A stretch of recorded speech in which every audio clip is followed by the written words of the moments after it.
In the rugged mountains of Cedar Valley, Colorado, 1895, a woman's gentle hands could serve tea at noon and forge documents by midnight.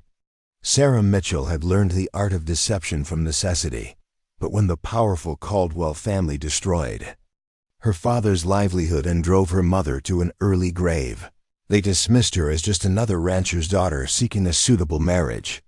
That mistake would cost them everything they had built over 2 generations. Before we jump back in, tell us where you're tuning in from, and if this story touches you, make sure you're subscribed, because tomorrow I've saved something extra special for you. The morning mist clung to the valley floor as Sarah Mitchell stood at her bedroom window, watching the last of their prize cattle being driven away by Caldwell men. At 26, she possessed a quiet elegance that masked a brilliant mind. Her auburn hair always perfectly arranged despite the early hour, her green eyes reflecting a determination that few had ever witnessed. 3 years had passed since her mother Mary's death, and 2 since the Caldwell family had systematically destroyed everything the Mitchells had built over 4 decades in Cedar Valley.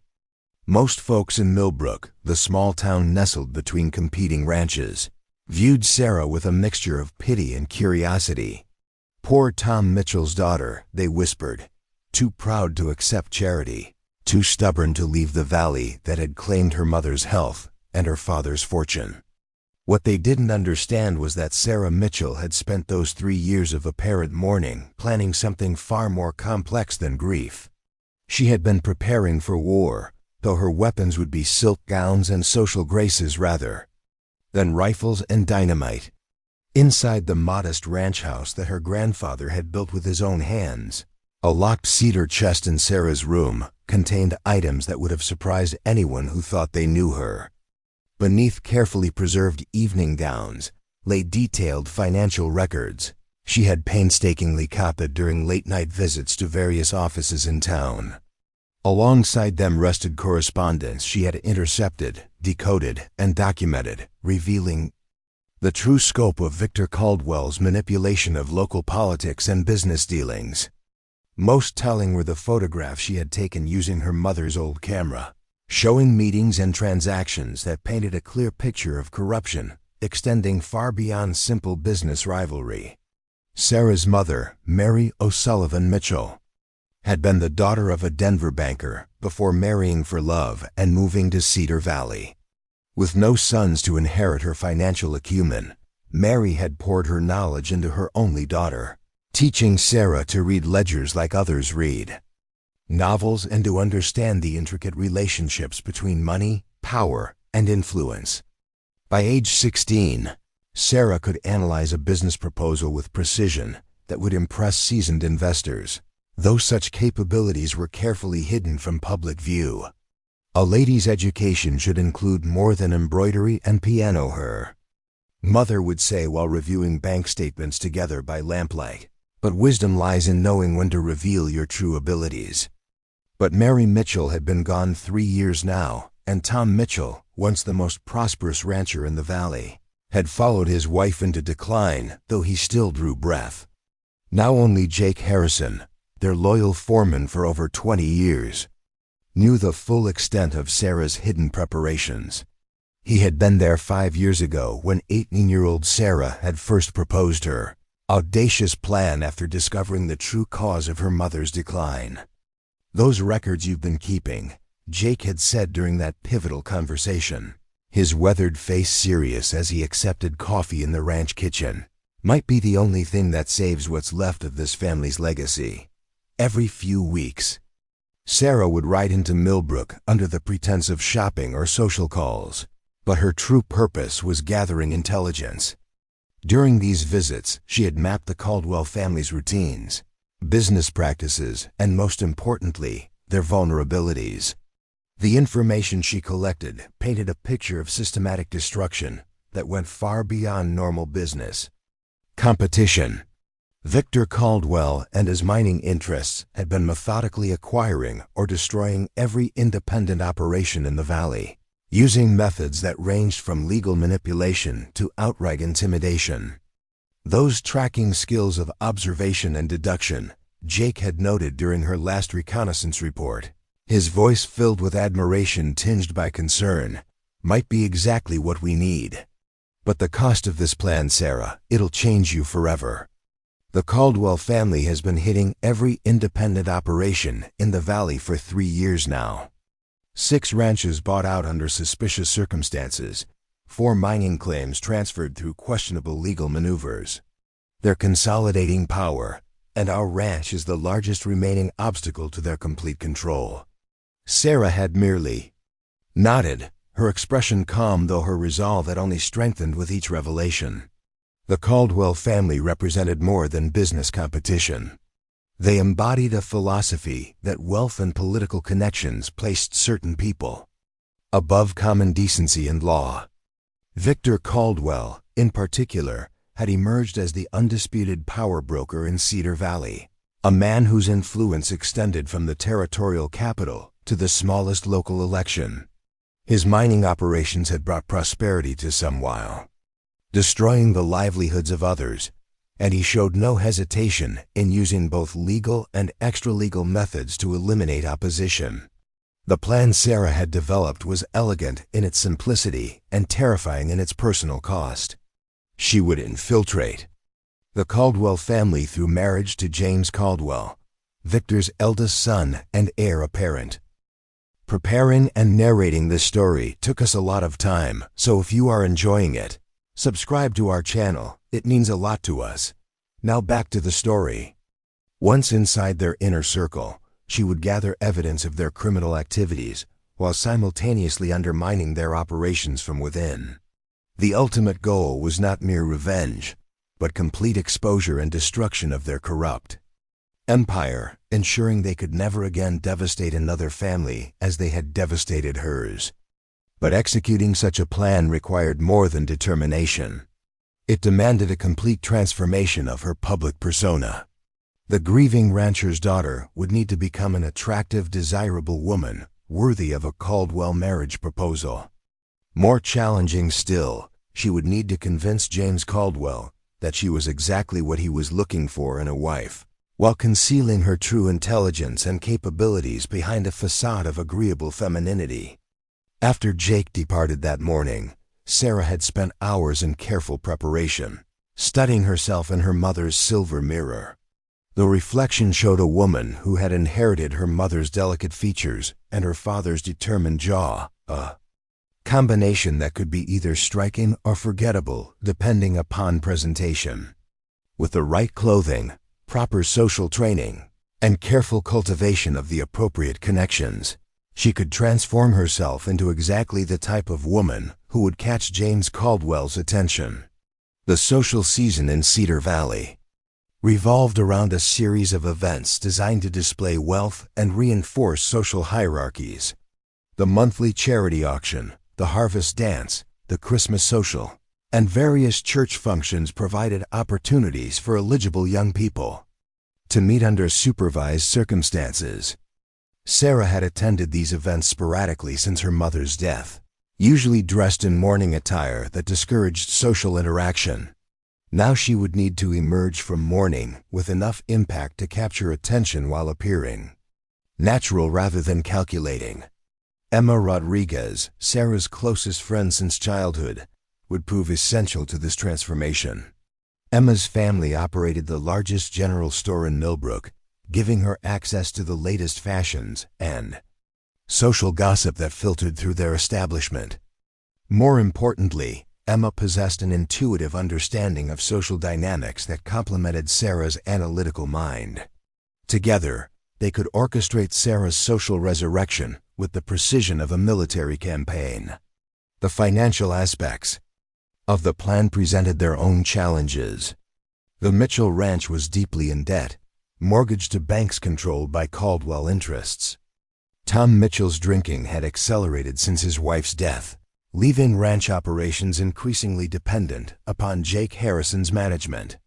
Without immediate intervention, they would lose the property within months, making Sarah's infiltration plan impossible to execute. She needed to stabilize their financial situation long enough to complete her mission, which meant making difficult decisions about which assets to sacrifice in order to preserve others. Hidden in her mother's jewelry box was a collection of pieces that Mary had carefully preserved throughout their financial decline. The emerald necklace that had belonged to Sarah's grandmother, the diamond earrings from her parents' wedding, and several other valuable items represented enough capital to buy time if sold discreetly. The emotional cost of parting with these family heirlooms was significant, but Sarah had learned to subordinate sentiment to strategic necessity. More complex was the question of allies and confidants. Jake Harrison could be trusted completely. His loyalty to the Mitchell family absolute, and his understanding of ranch operations essential. Emma Rodriguez was trustworthy, but might not fully comprehend the dangerous implications of Sarah's plan. Dr. Samuel Hayes had treated her mother during her final illness and harbored his own suspicions about the circumstances that had contributed to Mary Mitchell's decline. Sheriff Dan Cooper was honest but politically vulnerable, his position dependent upon maintaining neutrality in disputes between powerful families. The greatest unknown was James Caldwell himself. Sarah had observed him from a distance during social events, noting his interactions with other eligible women and his apparent preferences in female companionship. At 28, he was considered one of the most desirable bachelors in the territory, handsome in a conventional way with dark hair and blue eyes that suggested intelligence without depth. His education at Eastern universities had given him social polish, but Sarah suspected it had also reinforced his sense of superiority over those he considered beneath his family station. James Caldwell's relationship with his father appeared complex, combining genuine affection with professional rivalry. Victor Caldwell had built his empire through ruthless determination and political manipulation, qualities that his eldest son seemed to have inherited in diluted form. James possessed the ambition to continue his father's work, but perhaps lacked the stomach for its more brutal necessities. This potential weakness might provide the opening Sarah needed to gain his trust and eventually his confidence. The timing of her emergence from mourning would be crucial. Too soon, and she would appear callous about her mother's death. Too late, and James Caldwell might become seriously involved with another woman. The autumn social season provided the cot of a ideal opportunity, beginning with the harvest dance in late September and continuing through various events until the Christmas celebration. This timeline gave her 3 months to execute the initial phase of her plan, establishing herself as an attractive option before making her final approach. As evening shadows lengthened across the valley, Sarah walked to the small cemetery on the hill behind their house where her mother lay buried beneath a simple granite stone.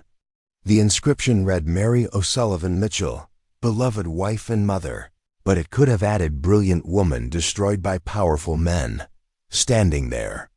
In the gathering dusk, Sarah felt the full weight of her intended mission settling upon her shoulders. The plan she had developed would require her to become someone she was not, to marry a man she despised, and to live among people who had destroyed her family while pretending gratitude for their acceptance. She would need to suppress her true personality so completely that even she might forget who she had been before beginning this deception. The risks extended beyond personal sacrifice. Failure would mean not only her own destruction, but the complete victory of those who had already taken so much. Yet as she stood beside her mother's grave, Sarah felt a cold certainty that this was the only path available to her. The legal system was corrupted by Caldwell influence, making traditional justice impossible. Direct confrontation would be suicide, given their resources and political connections. But infiltration and sabotage from within might succeed where other approaches had failed, especially if executed with sufficient patience and careful planning. The September wind carried the scent of changing seasons as Sarah returned to the ranch house where Jake Harrison waited with the day's reports. The cattle drive had proceeded without incident, though their reduced herd would barely cover the mortgage payments due in November. 3 more ranch hands had given notice, unwilling to work for wages that might never be paid. The roof of the main barn needed repair before winter, but they lacked funds for materials. These were the immediate realities that shaped Sarah's daily existence, the practical concerns that made her long-term planning seem almost fantastical. Yet she had learned from her mother that the most effective strategies often appeared impossible until the moment they succeeded. Mary Mitchell had transformed herself from a banker's daughter into a successful ranch wife through careful adaptation and determined effort. Now Sarah would attempt an even more dramatic transformation, with stakes far higher than personal happiness. The next morning would bring the first steps of her carefully orchestrated plan. Emma Rodriguez expected her at the general store to begin selecting fabrics and patterns for new clothing appropriate to her changed social status. Dr. Hayes had agreed to provide a letter confirming her complete recovery from the grief-related illness that had kept her in seclusion. Father Michael O'Brien would be approached about resuming her participation in church social activities, beginning with the upcoming charity auction. Each of these preparations represented a commitment to a path from which there could be no retreat. Once she began presenting herself as an available, marriageable woman, the social machinery of Cedar Valley would begin operating according to its own momentum. Gossip would spread, expectations would form, and opportunities would emerge that must be seized immediately or lost forever. The margin for error was minimal, the consequences of failure devastating. But as Sarah prepared for sleep in the room where she had planned this audacious strategy, she felt neither fear nor regret. Her mother had taught her that some battles could only be won through patience, preparation, and the willingness to sacrifice immediate comfort for long-term victory.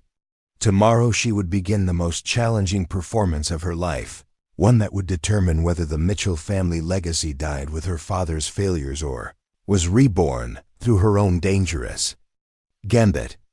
The last sound she heard before sleep was the wind moving through the pine trees that surrounded their property, the same trees her grandfather had refused to cut despite offers from timber companies. Some things, he had always said, were worth preserving regardless of their immediate value. Sarah intended to prove that principle applied to more than trees, that justice itself could be preserved through careful cultivation and patient effort, even when all conventional methods had failed. The autumn morning brought clarity to Cedar Valley as Sarah Mitchell descended into the root cellar beneath their ranch house, carrying a kerosene lamp that cast dancing shadows on the stone walls her grandfather had carved from living rock. Hidden behind sacks of preserved vegetables and sealed jars of fruit lay her true inheritance, a collection that would have shocked anyone who knew her as simply Tom Mitchell's grieving daughter. Carefully wrapped in oilcloth were the documents, photographs, and correspondence that represented 3 years of meticulous investigation into the Caldwell family's operations.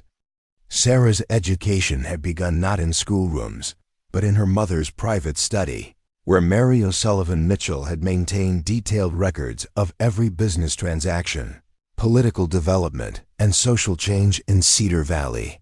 The daughter of Denver's most successful banker, Mary had possessed an analytical mind that saw patterns where others saw coincidence, connections where others saw separate events.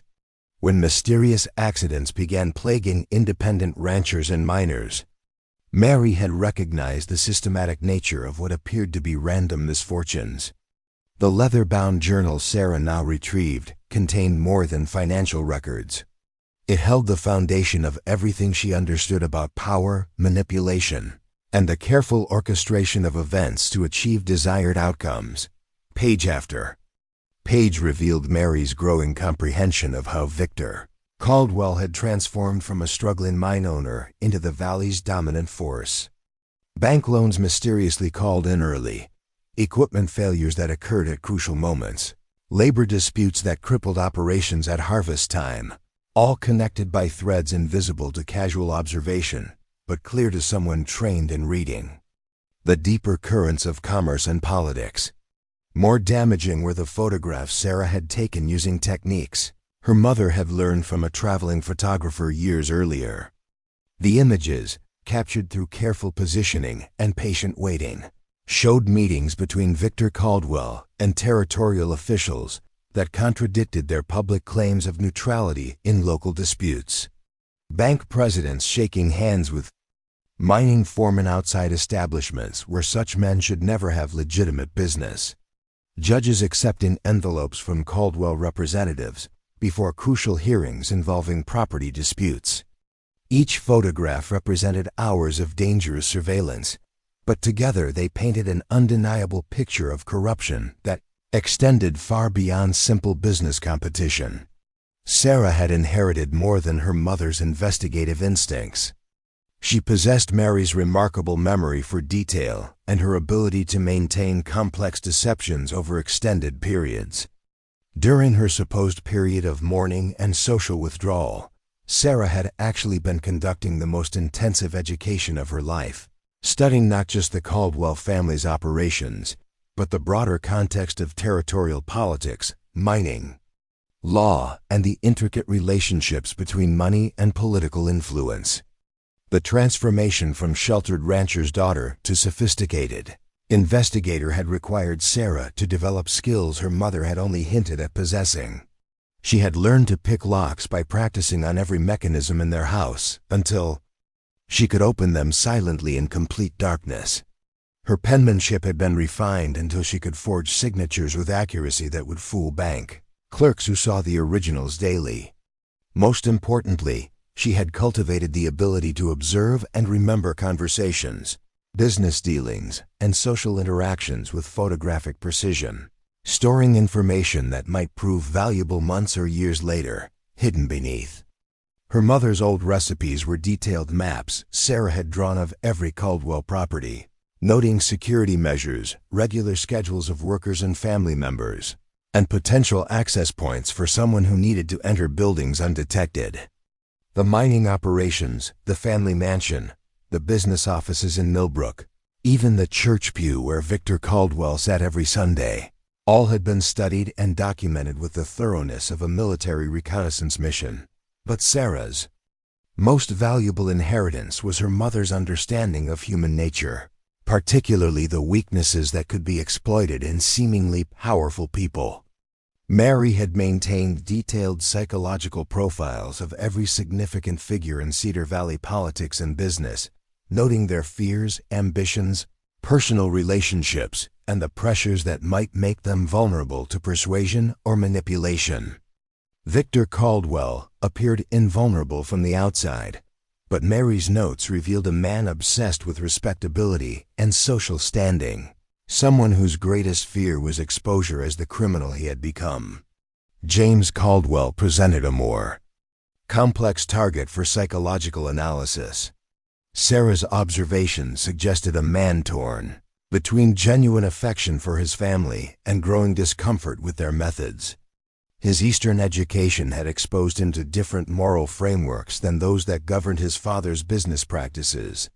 More significantly, James seemed to crave approval from sources outside his family circle, a need that might be exploited by someone who understood how to provide the validation he sought.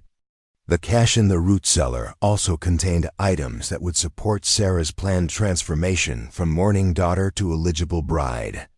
Her mother's jewelry, hidden from creditors during their financial decline, included pieces valuable enough to fund an extensive wardrobe. More importantly, Mary had preserved letters of introduction to Eastern dressmakers, society matrons, and finishing school instructors who could provide the polish necessary for someone entering the highest levels of territorial society. Sarah's financial acumen, developed through years of helping her mother manage ranch accounts, had revealed opportunities that her father's drinking and despair had prevented him from recognizing.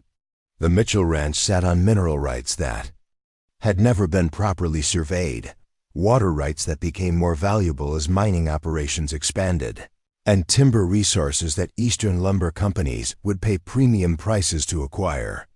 Properly managed, these assets could provide the capital necessary to sustain her infiltration plan while maintaining the appearance of a family in comfortable circumstances.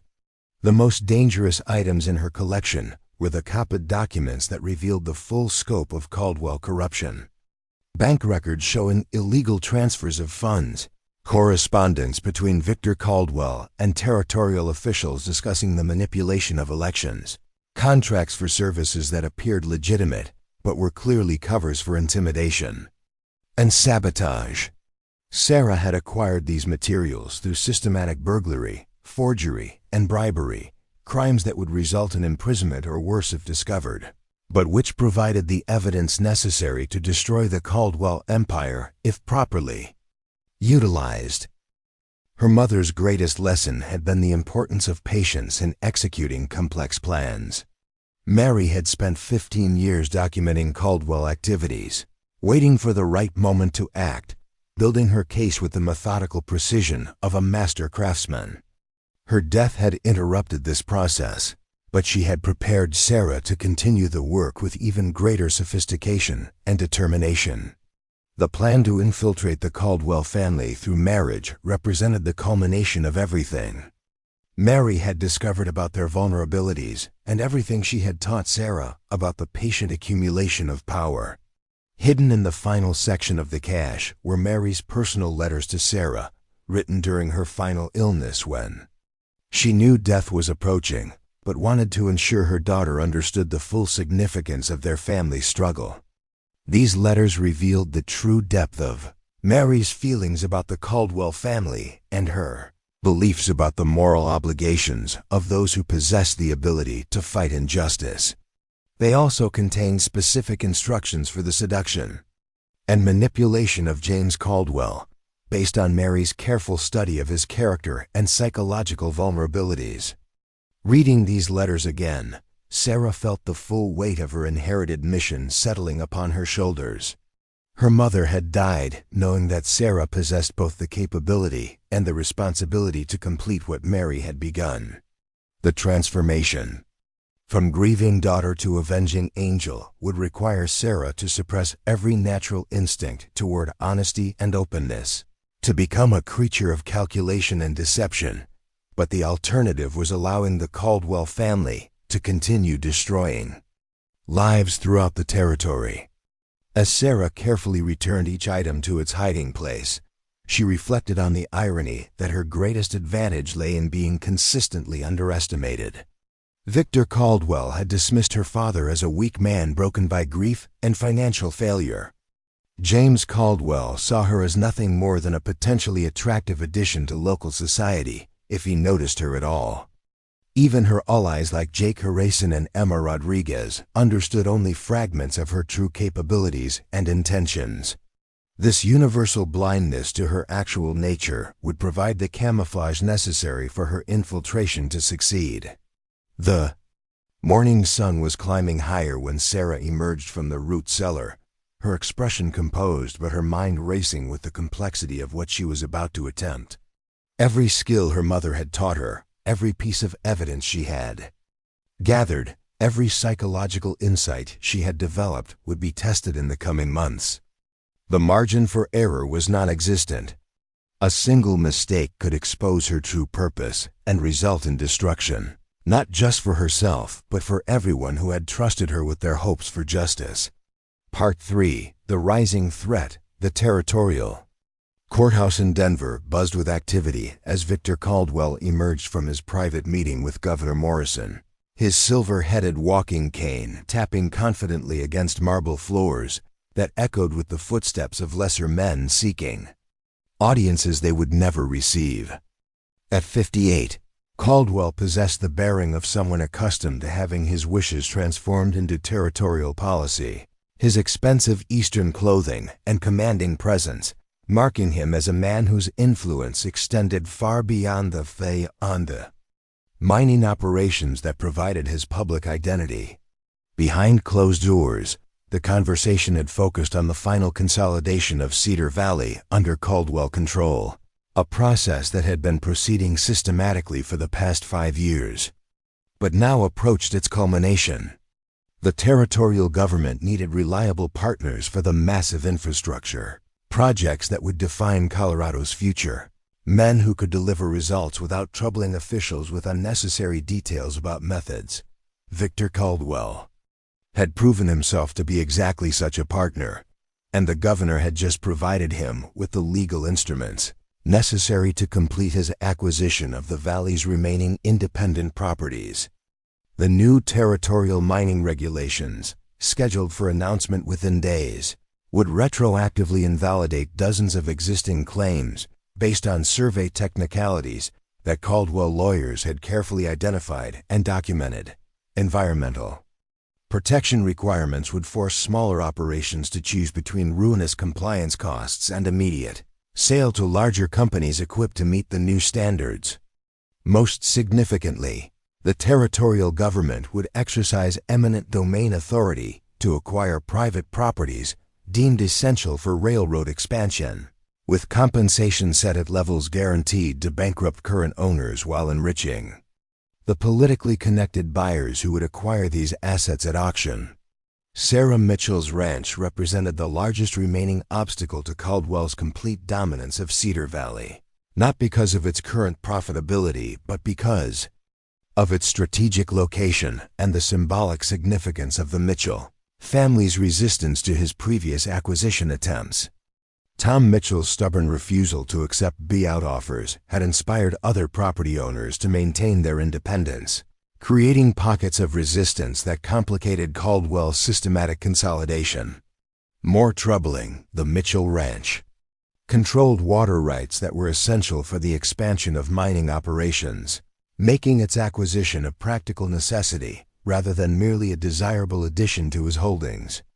Victor Caldwell's approach to problem-solving had evolved considerably since his early days as a struggling mine owner dependent upon physical intimidation and crude manipulation.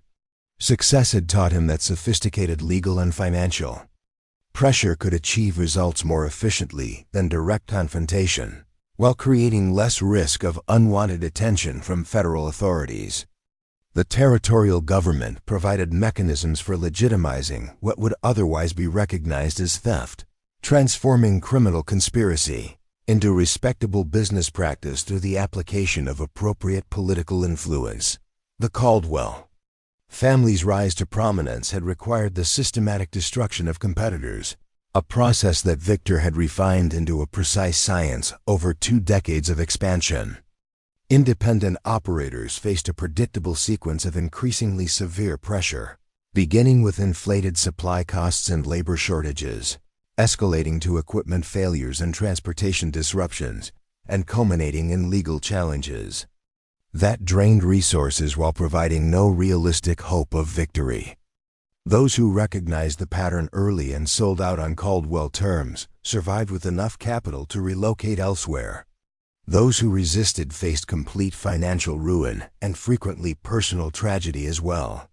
The Mitchell family had proven unexpectedly resilient to standard pressure tactics, partly due to Tom Mitchell's initial financial strength, but more significantly because of Mary Mitchell's sophisticated understanding of business practices and legal procedures. Victor Caldwell had recognized Mary as a formidable opponent whose analytical mind and social connections posed genuine threats to his operations. Her death had removed the primary obstacle to Mitchell family destruction, but Victor remained cautious about declaring victory until the ranch property was legally transferred to Caldwell ownership.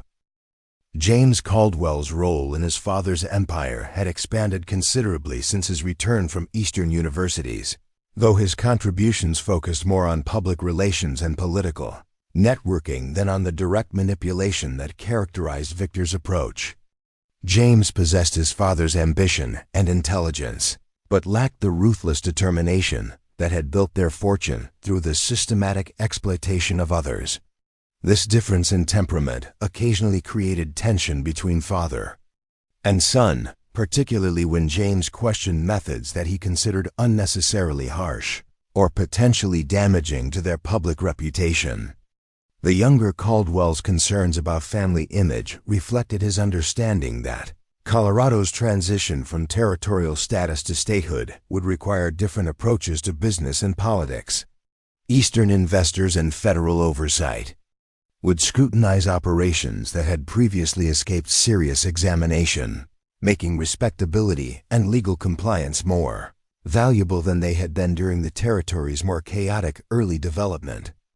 James argued for consolidating their gains and transitioning to legitimate business practices, while Victor insisted that completing their dominance of Cedar Valley was essential before such refinements became practical.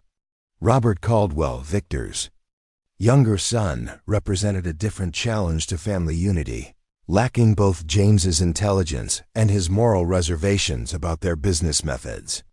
Robert's involvement in family operations had been limited to intimidation and surveillance activities that required more enthusiasm than sophistication, roles that satisfied his need for importance while minimizing the damage his impulsiveness might cause to more delicate operations. Victor recognized that Robert would never be capable of leading the family business, but hoped that James's influence might eventually civilize his younger brother's more destructive impulses. Eleanor Caldwell had adapted to her husband's success by transforming herself into the social leader of territorial high society, using her position to gather intelligence and build political relationships that supported family interests.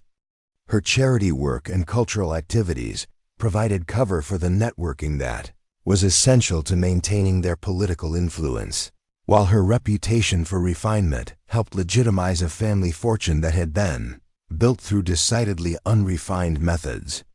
Eleanor understood the true nature of her husband's business, but chose to focus on the respectability and social standing that his success had provided.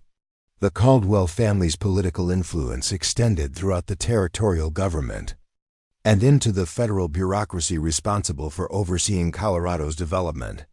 Judges, legislators, federal marshals, and bureaucrats had all been cultivated through a combination of financial incentives, social connections, and carefully applied pressure that made resistance to Caldwell interests both impractical and dangerous. This network of corrupted officials provided advance warning of policy changes, favorable interpretations of regulations, and protection from serious investigation of questionable business practices. Mining operations provided the foundation of Caldwell wealth, but Victor had diversified into banking, transportation, retail commerce, and real estate development throughout the territory. This economic integration made the family's influence difficult to challenge, since they could apply pressure through multiple channels simultaneously while presenting the appearance of legitimate business competition. Independent operators found themselves facing coordinated opposition from suppliers, customers, creditors, and regulatory authorities that seemed unrelated but reflected centralized planning designed to force capitulation. The upcoming territorial elections represented both an opportunity and a potential threat to Caldwell interests, depending upon whether their preferred candidates could maintain control over key positions. Victor had invested heavily in campaign support for politicians who understood the value of cooperation with established business interests, but the growing influence of reform movements created uncertainty about future political developments. Completing the consolidation of Cedar Valley before potential political changes occurred had become a priority that shaped all family planning and resource allocation.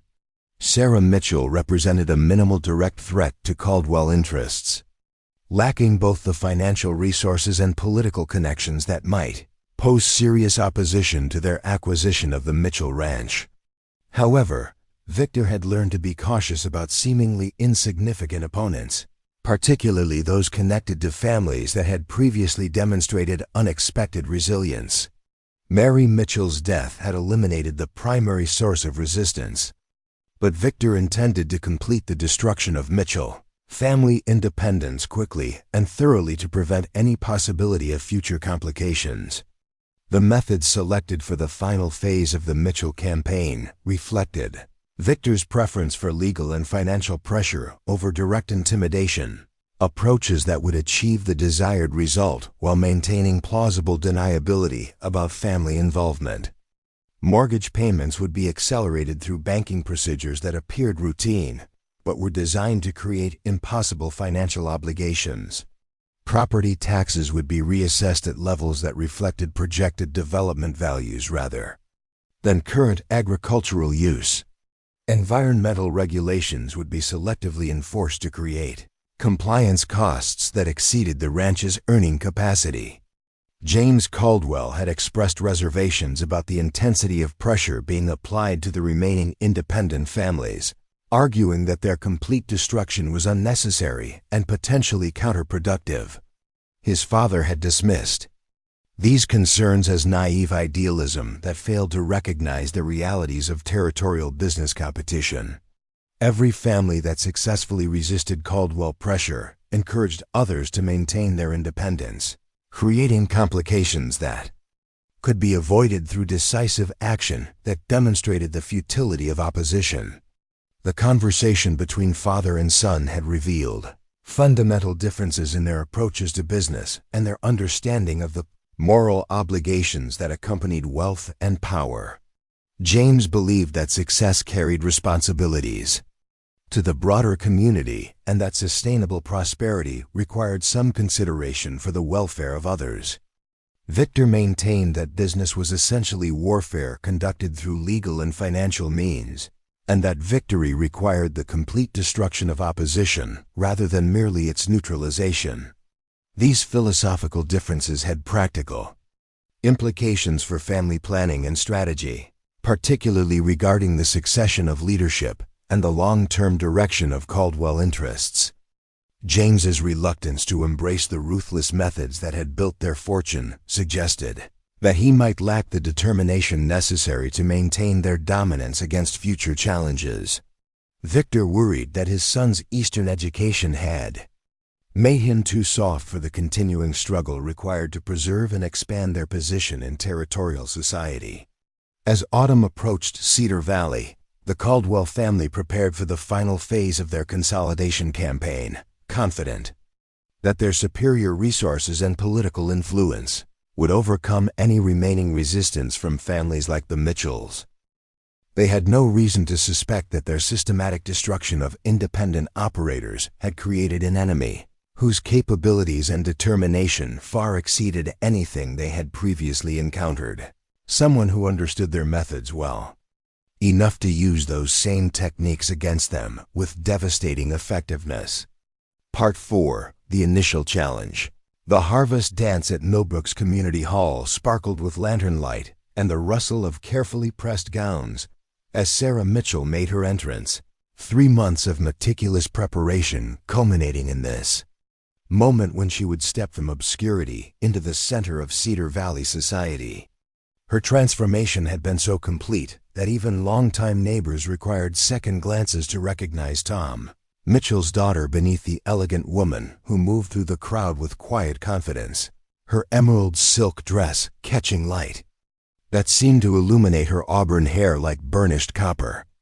Emma Rodriguez had exceeded every expectation in orchestrating Sarah's social resurrection, utilizing her family's commercial connections to acquire fabrics and accessories that rivaled anything available in Denver's finest establishments. Months of careful planning had created a wardrobe that suggested prosperity without ostentation, refinement without pretension, exactly the balance necessary to attract favorable attention from the Caldwell family, while avoiding speculation about the source of such sudden affluence. Sarah's appearance announced her availability for serious courtship while maintaining the dignity appropriate to her family's long-standing position in Valley society. James Caldwell's reaction was everything Sarah had hoped to achieve and more than she had dared expect. From her position near the refreshment table, she observed his initial surprise transforming into unmistakable interest as he studied her with the focused attention of someone recognizing unexpected opportunity. Their eyes met across the crowded hall with the calculated spontaneity that Sarah had rehearsed countless times, her slight smile suggesting both welcome and appropriate reserve, the perfect invitation for a gentleman to request an introduction. The formal presentation came through Dr. Samuel Hayes, whose social position and professional reputation made him an ideal intermediary for such purposes. Dr. Hayes had delivered both Sarah and James, creating a connection that legitimized his role in bringing them together while providing conversational material that established common ground between families whose relationship had previously been defined by conflict and competition. His introduction emphasized Sarah's recent recovery from the prolonged grief that had kept her withdrawn from society, explaining her absence in terms that generated sympathy rather than suspicion. James Caldwell possessed the social polish that Sarah had expected from his Eastern education, but beneath his practiced charm, she detected genuine curiosity about her transformation and apparent availability. His conversation revealed intelligence without depth, ambition without clear direction, exactly the combination of qualities that her mother's psychological analysis had suggested would make him vulnerable to skilled manipulation. More encouraging was his obvious pleasure in her company, an attraction that seemed to extend beyond mere physical appreciation to include recognition of her intellectual capabilities. The dance itself provided opportunities for extended conversation away from the oversight of chaperones and family members, allowing Sarah to begin the delicate process of presenting herself as exactly the type of woman James Caldwell had been seeking without realizing it. Her responses to his questions revealed education and sophistication, balanced by appropriate deference to masculine authority, intelligence that enhanced rather than threatened male ego, exactly the combination that would appeal to someone raised in traditional hierarchies but exposed to more progressive ideas through university experience. Sarah's performance drew attention from other eligible bachelors as well, creating the competitive dynamic that would make James more determined to secure her interest before others recognized her value. The territorial governor's son requested 2 dances, while the banker's nephew from Denver spent considerable time attempting to engage her in conversation about literature and music. This attention served Sarah's purposes perfectly, establishing her desirability while making James Caldwell work harder to monopolize her company. The evening's most crucial moment came when Victor Caldwell himself approached to request an introduction, his assessment of Sarah clearly influenced by his son's obvious fascination with her company. The patriarch's practiced charm masked careful evaluation, his conversation designed to probe her family's current circumstances and her own understanding of valley politics and business relationships. Sarah's responses had been prepared for exactly this interrogation, presenting herself as pleasantly naive about such matters, while demonstrating the social graces that would make her a suitable addition to prominent territorial society. Victor Caldwell's approval was essential to Sarah's long-term strategy, since family opposition could prevent James from pursuing serious courtship, regardless of his personal inclinations. Her performance during their brief conversation had apparently passed his initial scrutiny, earning a gracious acknowledgement of her family's contributions to Valley development and an invitation to visit Eleanor Caldwell when social obligations permitted. This formal recognition represented the first step toward acceptance into Caldwell family circles, exactly the opening that Sarah's careful planning had been designed to create. The challenge of maintaining her deception while genuinely engaging James Caldwell's interest required Sarah to suppress every instinct toward honesty and authenticity, transforming herself into a creature designed to appeal to his specific psychological needs and romantic fantasies. Her success in this performance exceeded even her own expectations, as James's fascination appeared to be developing into something deeper than mere physical attraction. His requests for additional dances, his reluctance to allow other partners to claim her attention, and his obvious pleasure in their conversation all suggested that her calculated approach was achieving the desired emotional impact. Eleanor Caldwell's observation of her son's behavior had not escaped Sarah's notice, the older woman's careful assessment suggesting both maternal concern and social calculation about the suitability of this unexpected romantic interest. Eleanor's reputation as territorial society's leading hostess made her approval almost as important as her husband's, since her influence could either advance or destroy Sarah's social standing depending upon her evaluation of this new relationship.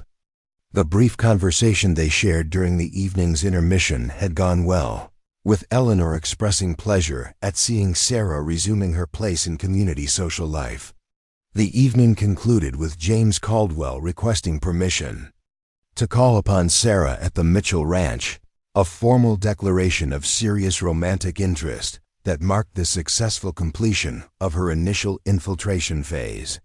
His obvious reluctance to end their time together, combined with his specific mention of upcoming social events where they might meet again, confirmed that her transformation had achieved its intended effect.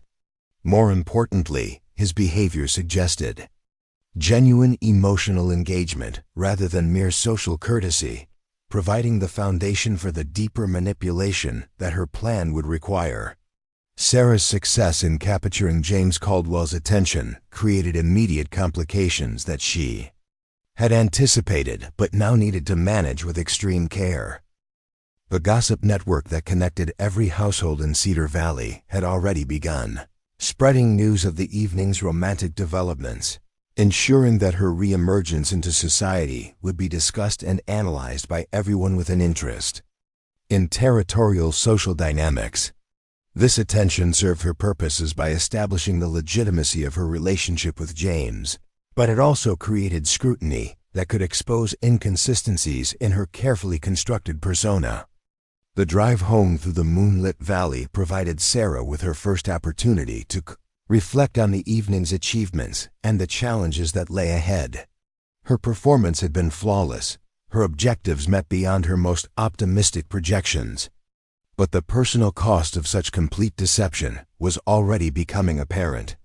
The effort required to maintain constant vigilance about every word, gesture, and expression was exhausting, while the knowledge that she was deliberately manipulating someone's genuine emotions created moral discomfort that threatened to undermine her resolve. Jake Harrison's reaction to news of the evening's developments revealed both pride in Sarah's achievements and concern about the dangers she was courting. His understanding of the Caldwell family's true nature made him uniquely qualified to appreciate both the significance of her success and the risks associated with deeper involvement in their personal affairs.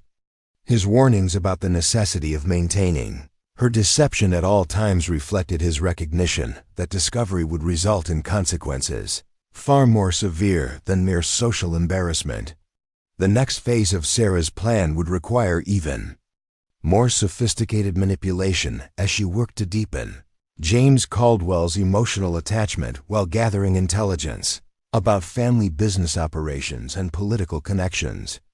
The challenge of maintaining her false persona, while systematically betraying the trust of someone who was developing genuine feelings for her, represented a moral complexity that her mother's training had not fully prepared her to manage.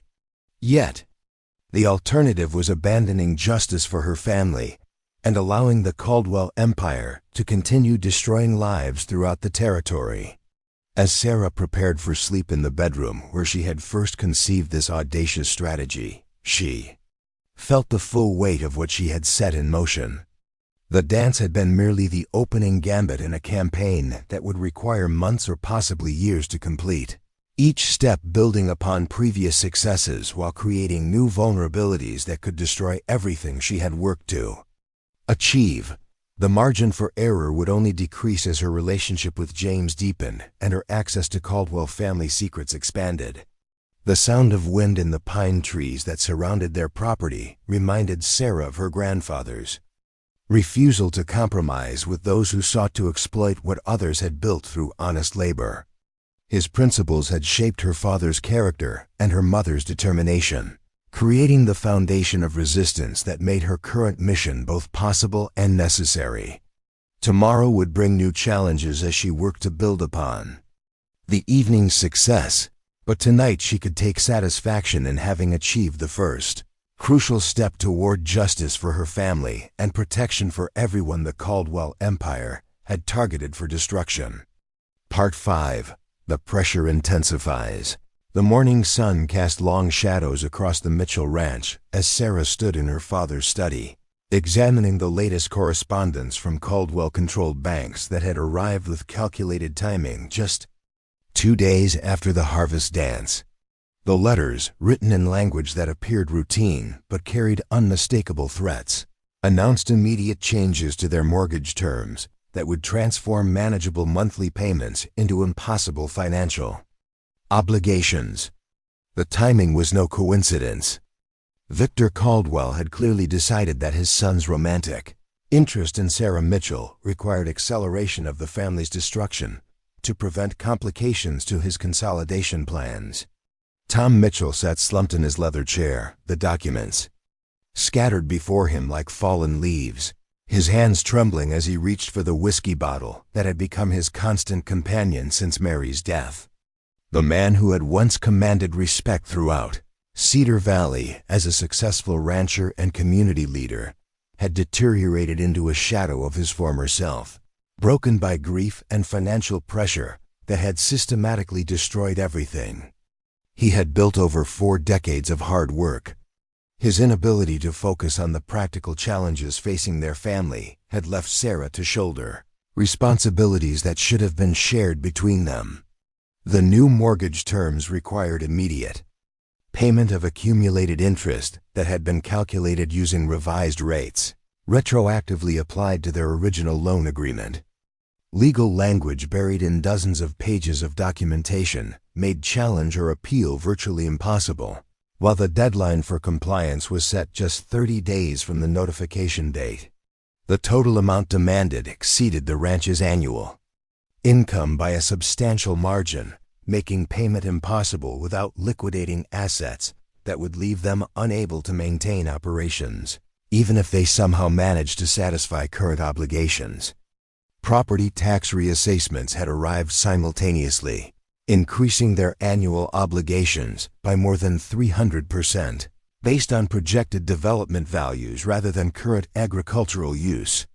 The county assessor's office, staffed by officials whose appointments reflected Caldwell political influence, had determined that the Mitchell Ranch's proximity to expanding mining operations justified taxation at rates appropriate for commercial rather than residential property. This reclassification would continue indefinitely, ensuring that even successful resolution of their current crisis would not provide long-term financial stability. Sarah's analysis of their financial situation revealed the sophisticated nature of the pressure being applied against them. Each demand appeared legitimate when considered individually, but their coordination and timing made clear that they represented a deliberate campaign designed to force immediate capitulation. The Caldwell family had learned that direct intimidation created witnesses and potential legal complications, while financial manipulation achieved the same results through apparently legitimate business procedures that offered no realistic opportunities for resistance or appeal. The latest communication from their attorneys confirmed Sarah's assessment of their legal position. Challenge to the mortgage modifications would require litigation that could continue for years while interest accumulated at punitive rates, making victory financially meaningless even if achieved. The property tax reassessments were technically correct under territorial regulations, despite their obvious political motivation. Environmental compliance requirements for their small mining operation would cost more than the claims could generate in revenue, forcing immediate closure or sale to larger companies equipped to meet regulatory demands. Jake Harrison's morning report provided additional evidence of coordinated pressure against the Mitchell family. 3 of their remaining ranch hands had received offers for employment at Caldwell operations that paid wages significantly above standard rates, conditional upon immediate departure from Mitchell service. Suppliers had announced delays in deliveries of essential materials, with explanations that did not withstand careful examination, but could not be challenged without proof of deliberate interference. Transportation companies had revised their rates for Mitchell shipments, making it uneconomical to move cattle or agricultural products to markets outside the valley. Emma Rodriguez brought news from town that painted an even grimmer picture of their situation. Conversations at her family's general store revealed that other valley residents were being pressured to limit their business relationships with the Mitchell family, creating social and economic isolation that would make their position increasingly untenable. The bank president had been asking questions about Sarah's recent social activities, suggesting that her relationship with James Caldwell was being monitored and evaluated for its potential impact on family consolidation plans. The pressure being applied extended beyond financial manipulation to include personal intimidation, designed to make continued resistance psychologically unbearable. Anonymous letters had begun arriving with threatening messages that stopped just short of explicit violence, while making clear that their safety could not be guaranteed if they continued refusing reasonable buyout offers. Cattle had been found with minor injuries that appeared accidental, but followed patterns suggesting deliberate harassment. Equipment failures had increased in frequency, with repairs complicated by parts shortages that seemed to affect only the Mitchell Ranch.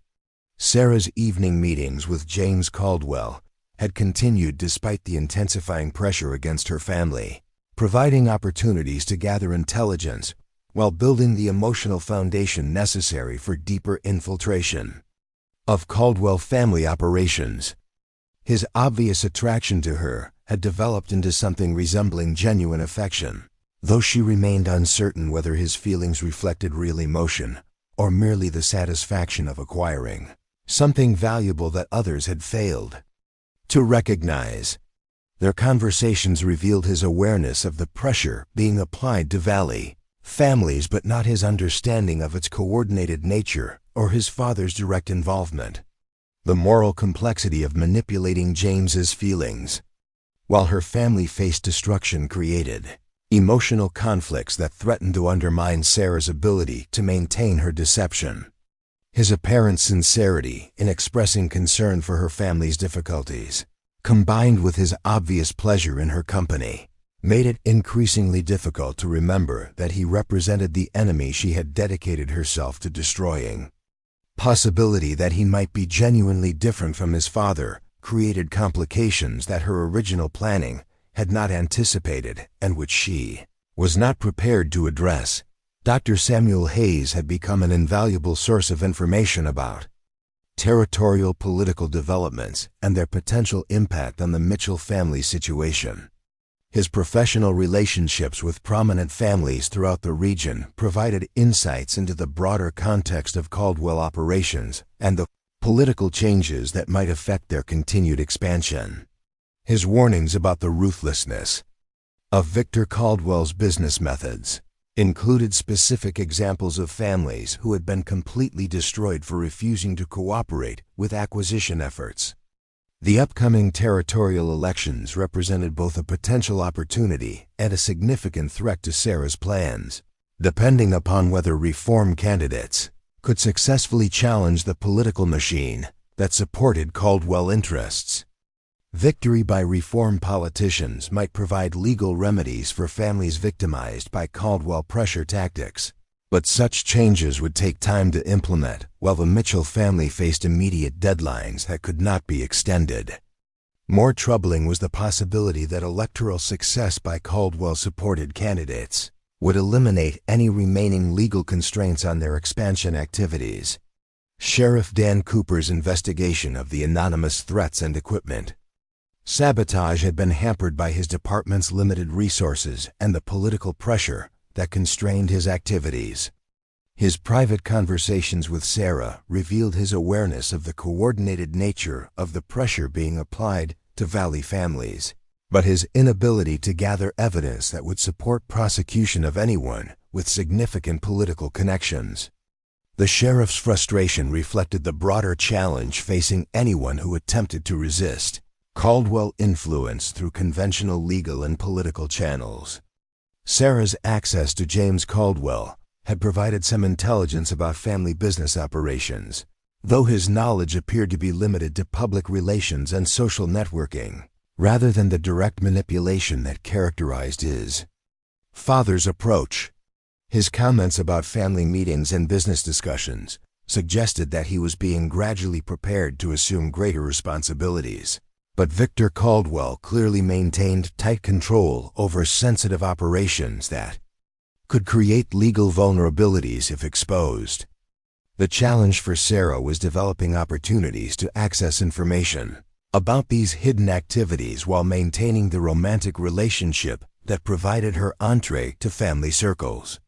The deadline pressure created by coordinated financial demands forced Sarah to accelerate her infiltration timeline beyond what she had originally considered safe or practical. The 30-day deadline for mortgage compliance meant that she needed to achieve significant progress in gathering incriminating evidence before her family lost the ranch that provided her base of operations. This compression of her schedule increased the risks associated with every aspect of her plan, while reducing the margin for error that careful preparation was designed to provide. The emotional toll of maintaining her deception while watching her father's continued deterioration was becoming increasingly difficult to manage. Tom Mitchell's drinking had worsened as the financial pressure intensified, making him unpredictable and potentially dangerous to her mission if he revealed information about their true circumstances or her real objectives. Jake Harrison's efforts to manage ranch operations were admirable, but insufficient to overcome the systematic sabotage and harassment that complicated every aspect of their daily activities. The possibility of failure had never seemed more real or more catastrophic than it did as Sarah reviewed their options in the privacy of her bedroom. The financial demands could not be met through any conventional means, making loss of the ranch virtually inevitable unless she could gather evidence sufficient to destroy the Caldwell empire before their deadline expired. The pressure being applied made clear that Victor Caldwell had no intention of allowing their resistance to continue, regardless of his son's romantic interests or the social complications that might result from their complete destruction. As autumn deepened into winter, Sarah faced the stark reality that her carefully planned infiltration might not proceed quickly enough to save her family's property or prevent their complete financial ruin. The next phase of her strategy would require even greater risks and more sophisticated deception as she worked to deepen James Caldwell's emotional commitment while finding ways to access the evidence that could bring down his father's criminal empire. The margin for error had essentially disappeared, making every decision potentially decisive for the ultimate success or failure of everything she had worked to achieve. The November wind howled through the bare branches surrounding the Mitchell Ranch as Sarah stood before her bedroom mirror, fastening the pearl necklace that had belonged to her grandmother, while preparing for what would either be her greatest triumph or her final performance. Tonight's dinner invitation to the Caldwell mansion represented the culmination of 6 weeks of careful relationship building with James, but more importantly, it would provide her first opportunity to enter the family's private domain where sensitive documents and revealing conversations might finally give her the evidence she desperately needed. Jake Harrison waited in the kitchen with final preparations for the evening's deception, his weathered face reflecting both admiration for Sarah's courage and deep concern about the risks she was accepting. The intelligence they had gathered suggested that Victor Caldwell had begun questioning his son's relationship with a Mitchell, making this dinner both an opportunity and a potential trap. Sarah's performance would need to be flawless, convincing the family patriarch that she represented an asset rather than a threat, while simultaneously gathering information that could destroy everything they had built. The carriage ride to Ironwood Estate took her through sections of Cedar Valley that had been transformed beyond recognition since the Caldwell consolidation began. Former ranch properties now converted to mining operations or left vacant pending development that might never come. The systematic destruction of independent families had created a landscape of abandoned dreams and broken communities, Physical evidence of the human cost associated with Victor Caldwell's vision of progress and prosperity. Each empty homestead they passed reminded Sarah of what was at stake in her dangerous gamble. Ironwood Estate itself represented everything the Caldwell family had achieved through their ruthless business practices. A mansion that rivaled the finest homes in Denver or San Francisco, surrounded by manicured gardens that required armies of servants to maintain. The opulence was overwhelming and clearly intended to intimidate visitors with displays of wealth that made resistance seem not just futile but absurd. Sarah's careful study of the property's layout, gathered through months of discreet observation, had prepared her for the visual impact, but the reality still required conscious effort to maintain her composed facade. Eleanor Caldwell received Sarah with gracious warmth that masked careful evaluation, her conversation designed to probe family circumstances and personal history while maintaining the appearance of friendly social interest. The older woman's reputation as Territorial Society's leading hostess had been earned through exactly this type of skilled interrogation, gathering intelligence while providing the comfortable atmosphere that encouraged unguarded responses. Sarah's prepared answers had been crafted to satisfy curiosity while revealing nothing that could compromise her true objectives. James Caldwell's obvious pleasure in introducing Sarah to his family created the emotional dynamic she had hoped to establish, his pride in her company suggesting that her cultivation of his affections had succeeded beyond her initial expectations. His behavior throughout the evening revealed genuine attachment that went beyond mere physical attraction to include respect for her intelligence and appreciation for her social graces. This emotional investment would provide the foundation for the deeper manipulation she needed to access Caldwell family secrets. Victor Caldwell's assessment of Sarah was more challenging to navigate, his conversation revealing the analytical mind that had built their empire through systematic exploitation of others' weaknesses. His questions about ranch operations and her family's plans for addressing their financial difficulties were clearly designed to determine whether her relationship with James created complications for his acquisition strategy. Sarah's responses needed to suggest vulnerability without desperation, compliance without surrender, exactly the balance that would make her useful rather than threatening. The dinner conversation provided opportunities to observe family dynamics and gather intelligence about business operations without appearing to seek such information. Robert Caldwell's crude comments about the fate of families who resisted reasonable buyout offers revealed both his involvement in intimidation activities and his father's disapproval of such direct approaches. Eleanor's subtle references to territorial political developments suggested extensive knowledge of the corruption that protected family interests. Most significantly, Victor's discussion of upcoming business trips hinted at meetings with federal officials that could provide the evidence Sarah needed if she could find ways to document them. The evening's most crucial moment came when James offered to show Sarah the family library, providing the first opportunity to explore areas of the mansion where sensitive documents might be stored.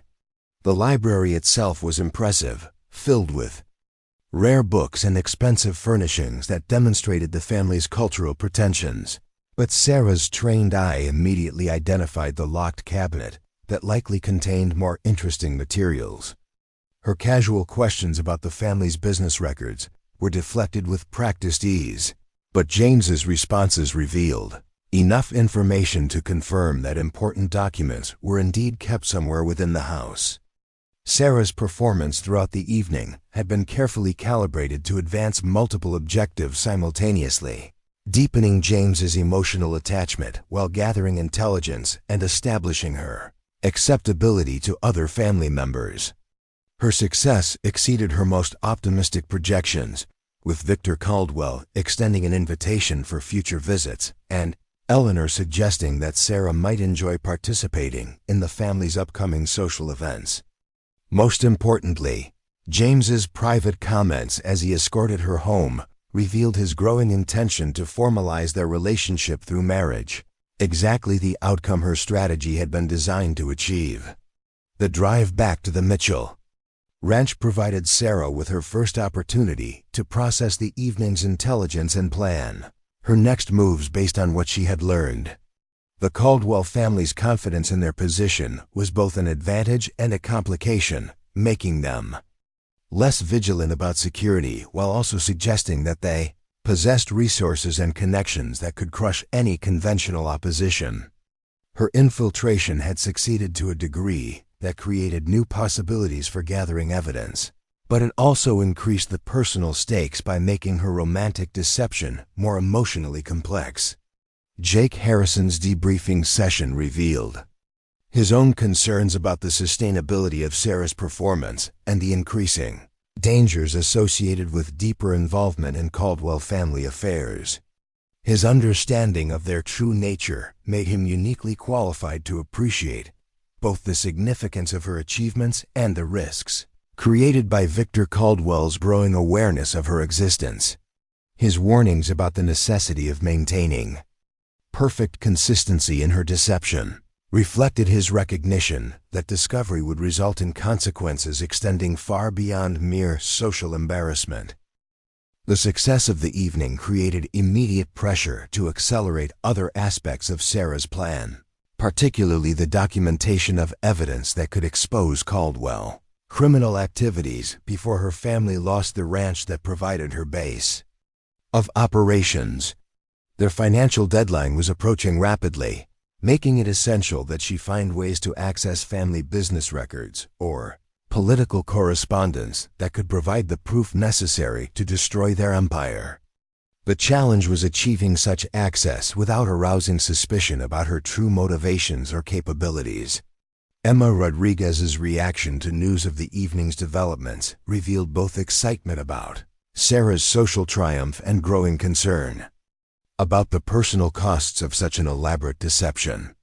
Her friendship with Sarah had deepened her understanding of the emotional complexity involved in manipulating someone's genuine feelings for strategic purposes, creating moral conflicts that threatened to undermine the determination necessary for such a dangerous mission. Emma's warnings about the psychological toll of sustained deception reflected her recognition that success might come at the cost of Sarah's essential humanity.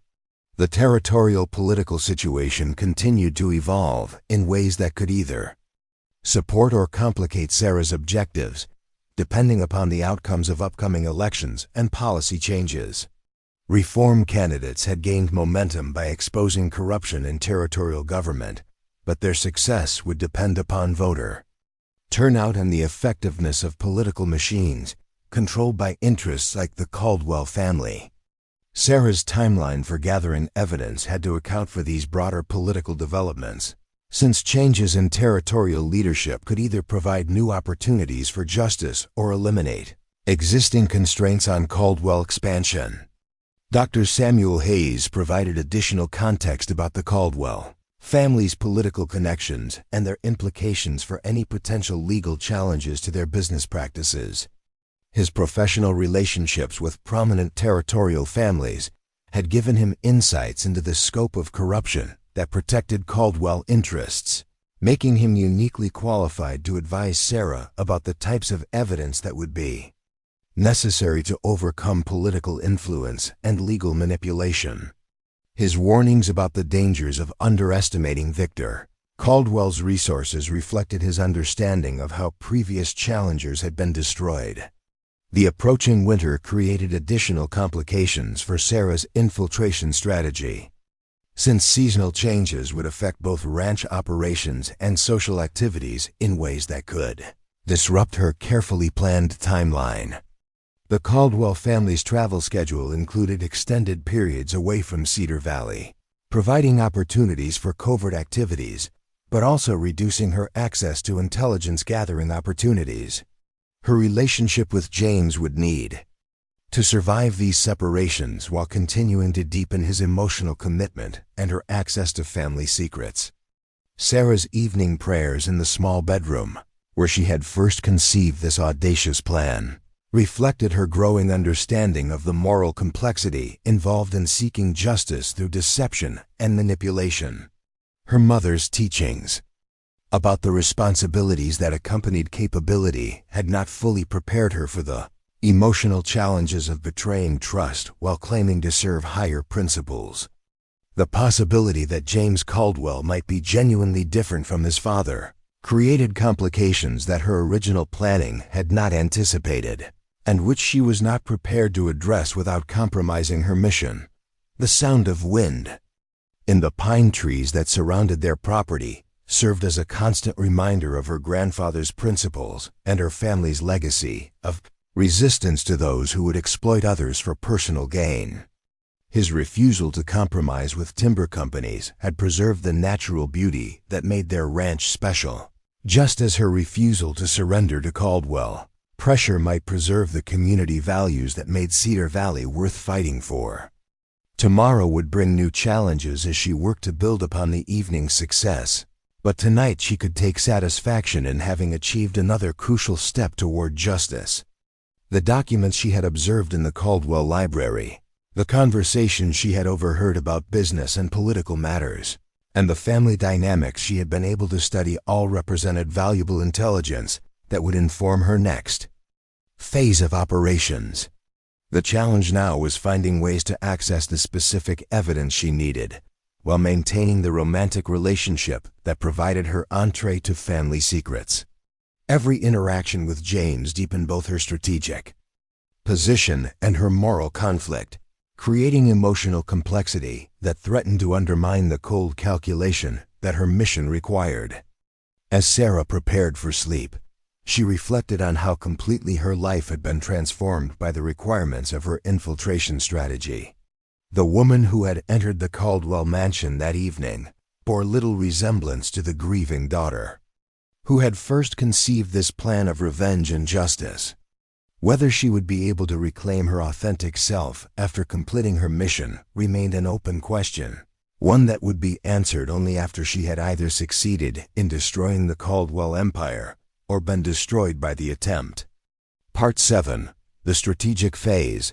The December snow fell steadily across Cedar Valley as Sarah sat in the warmth of Emma Rodriguez's parlor, surrounded by territorial newspapers and correspondence that painted a complex picture of political developments throughout Colorado.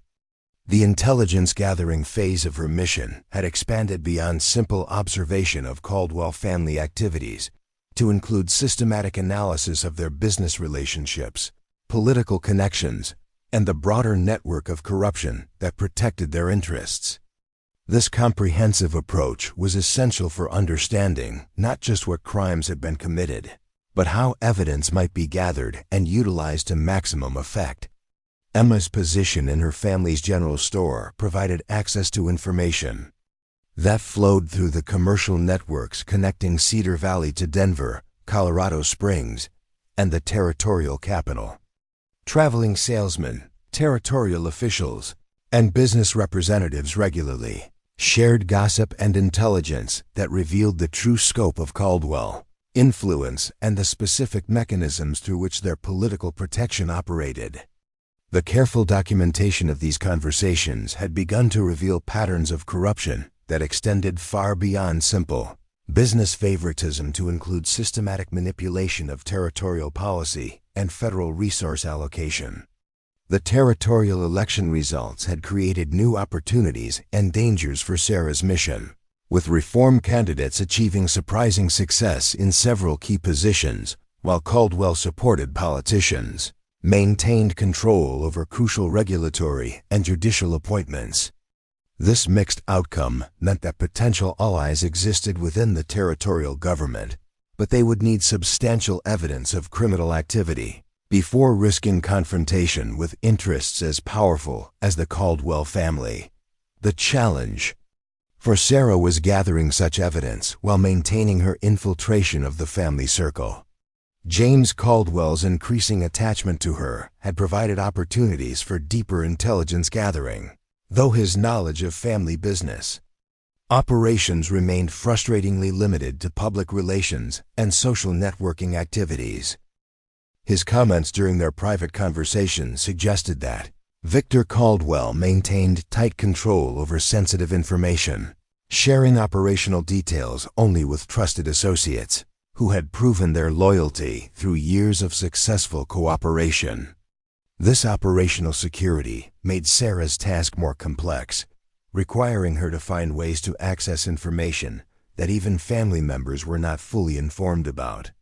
The financial pressure on the Mitchell Ranch had intensified during the winter months, with additional demands and complications that made their situation increasingly desperate.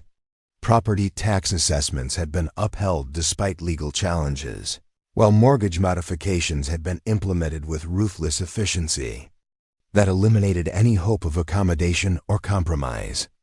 The timeline for complete financial collapse had accelerated to the point where Sarah estimated they had perhaps 6 weeks before losing everything, making the gathering of actionable evidence a matter of urgent necessity rather than long-term strategy.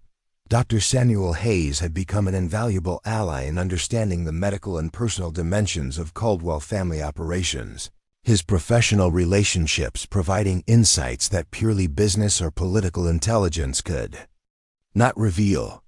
His treatment of families throughout the valley had given him first-hand knowledge of the human costs associated with Caldwell expansion, including stress-related illnesses, injuries from suspicious accidents, and psychological trauma that reflected the systematic intimidation tactics used against those who resisted buyout pressure.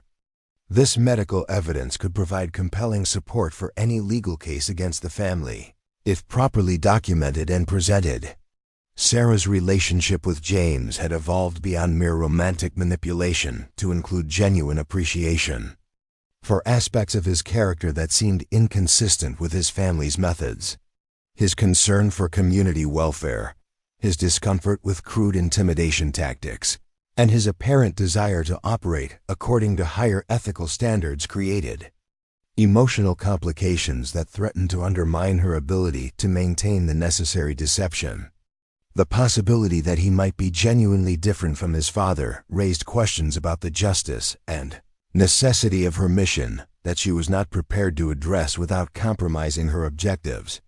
The winter social season had provided additional opportunities for intelligence gathering through attendance at events where territorial political and business leaders gathered to conduct informal business away from official scrutiny.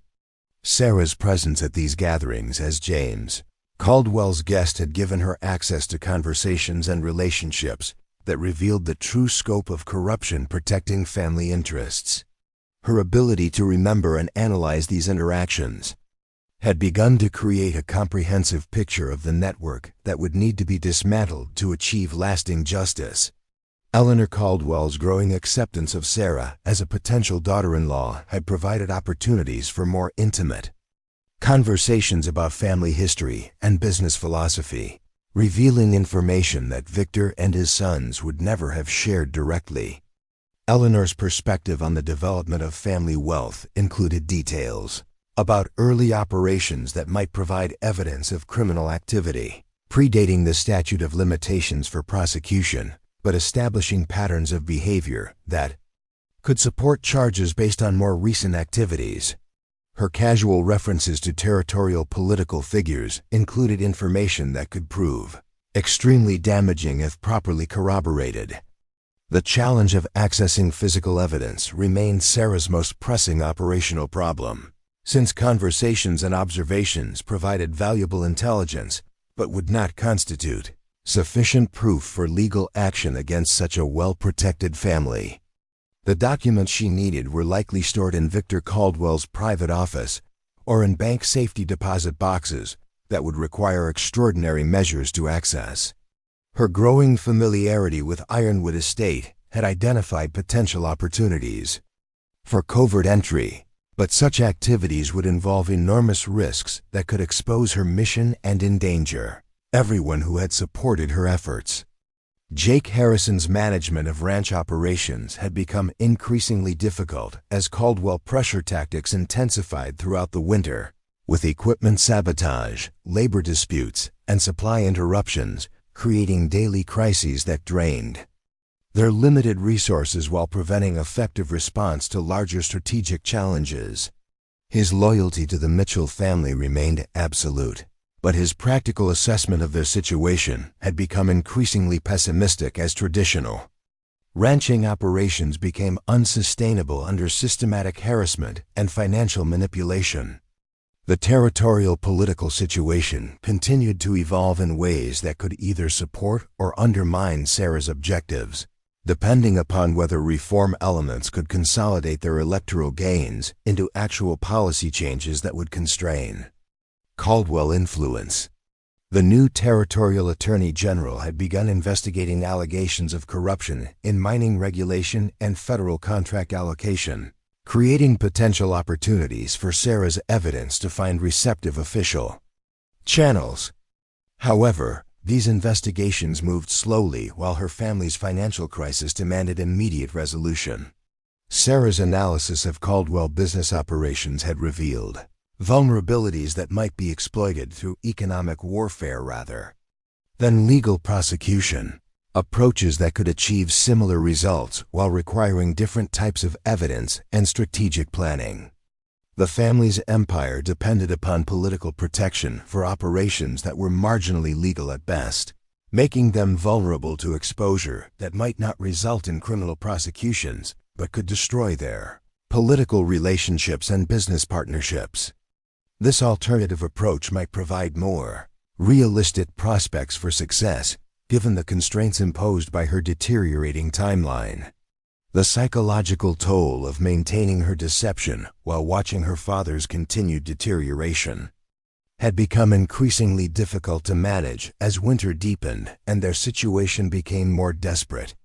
Tom Mitchell's drinking had reached levels that made him unpredictable and potentially dangerous to operational security, while his periods of clarity were filled with guilt and self-recrimination that made meaningful communication almost impossible.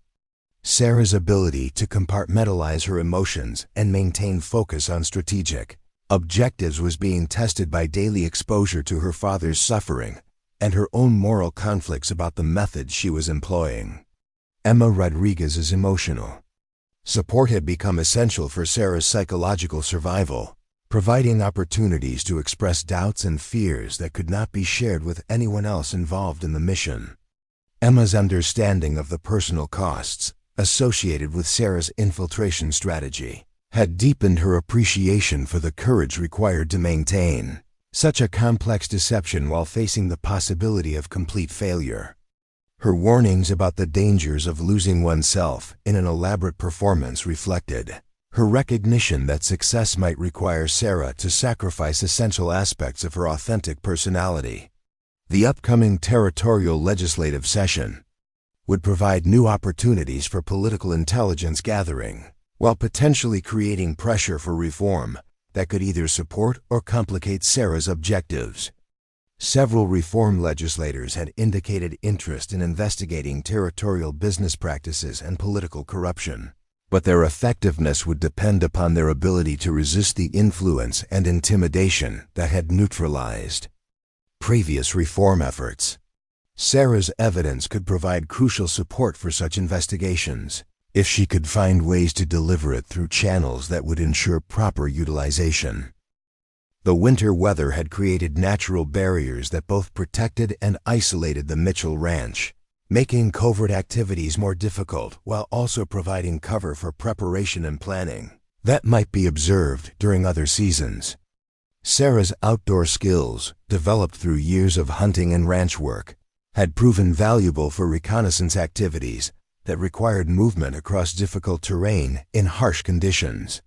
These capabilities provided advantages that her enemies would not expect from someone they perceived as merely a rancher's daughter seeking a suitable marriage. The approaching Christmas season would bring social obligations and family gatherings that could provide both opportunities and dangers for Sarah's mission, depending upon how effectively she could utilize access to the Caldwell family's private moments while avoiding exposure of her true objectives. The holiday celebrations would require her to maintain her deception under the most intimate circumstances while potentially providing the relaxed atmosphere necessary for family members to reveal information they would normally keep confidential. As Sarah reviewed her accumulated intelligence and planned her next phase of operations, she felt the weight of time pressing against her mission with increasing urgency.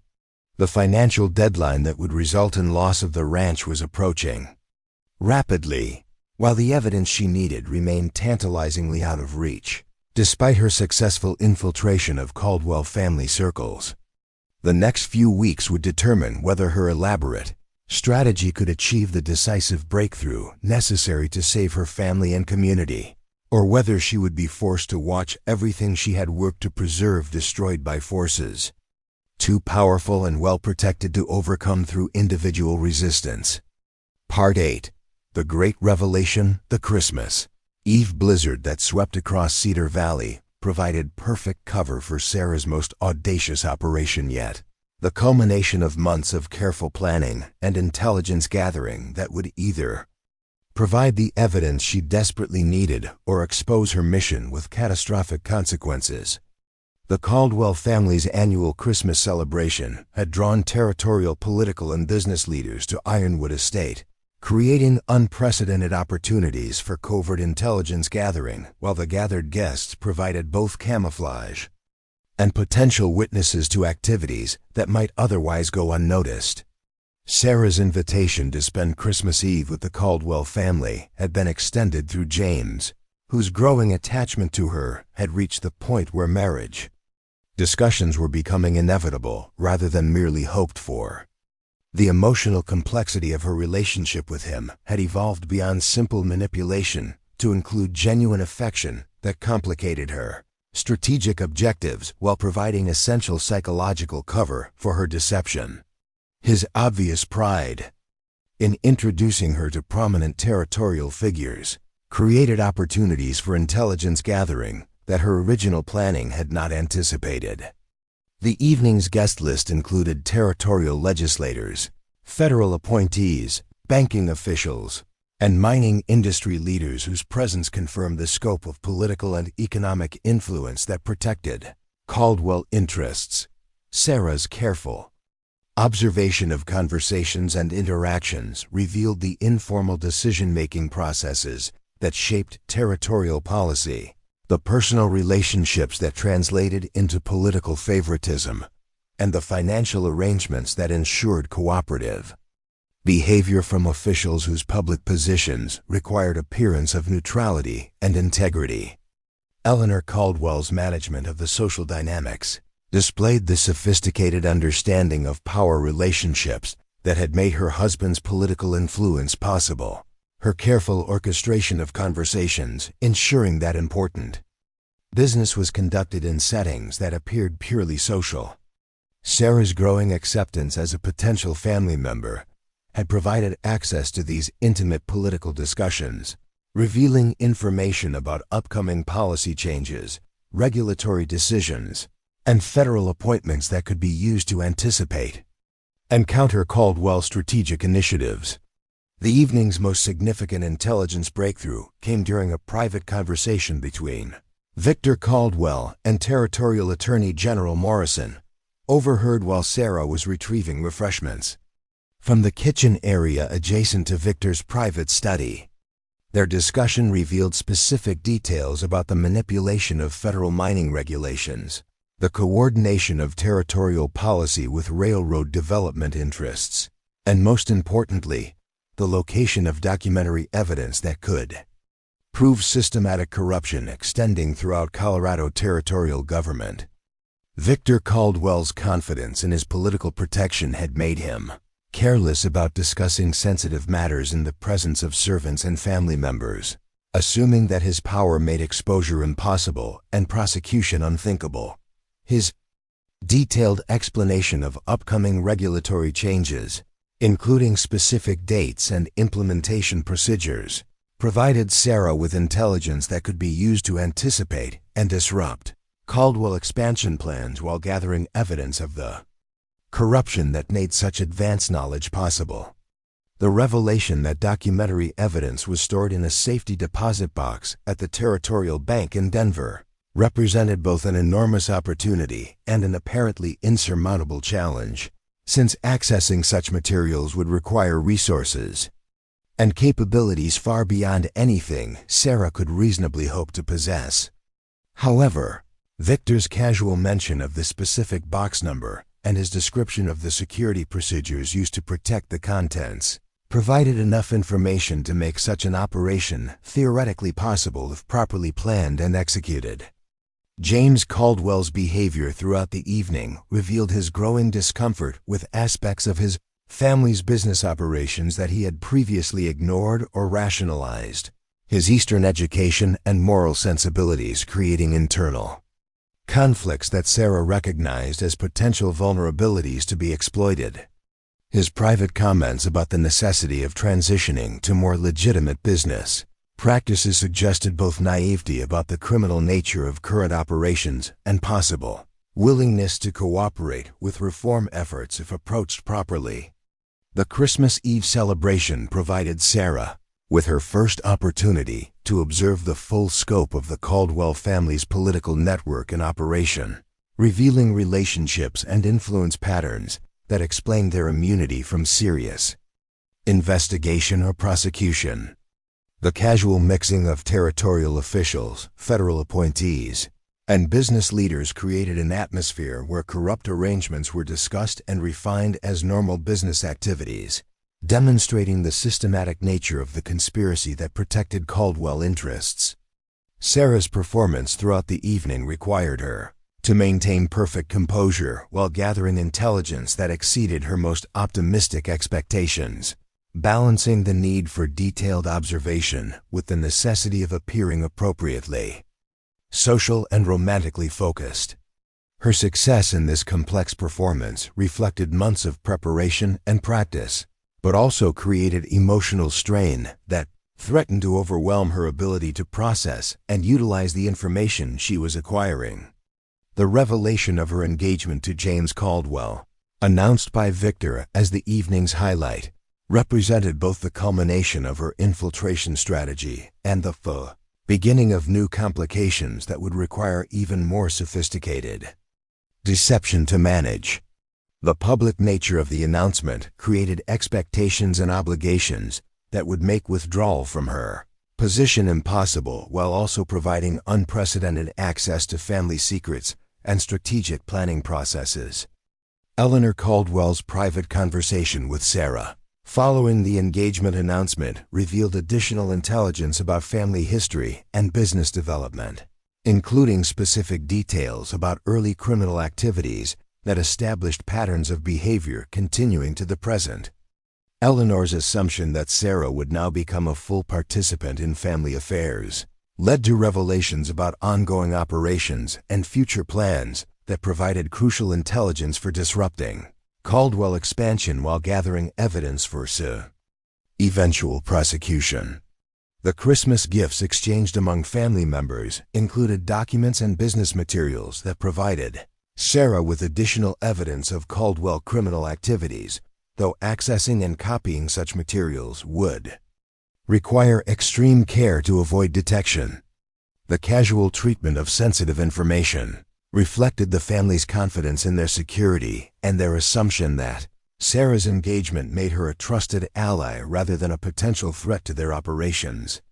The evening's social success created immediate pressure for Sarah to begin planning her wedding while simultaneously accelerating her intelligence gathering to take advantage of her new status before suspicions about her true objectives could develop. The timeline for her mission had been compressed by the engagement announcement, since extended delay in marriage planning would create questions about her commitment, while immediate marriage would complicate or terminate her covert activities.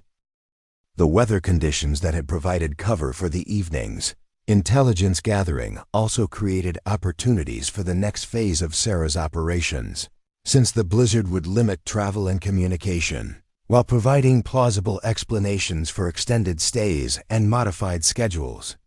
The isolation created by the storm could work to her advantage, If she could find ways to exploit reduced security and relaxed vigilance while family members and guests remained at Ironwood Estate, Dr. Samuel Hayes's presence among the evenings. Guests had provided opportunities for subtle coordination and intelligence, sharing that advanced their mutual objectives while maintaining the appearance of casual social interaction.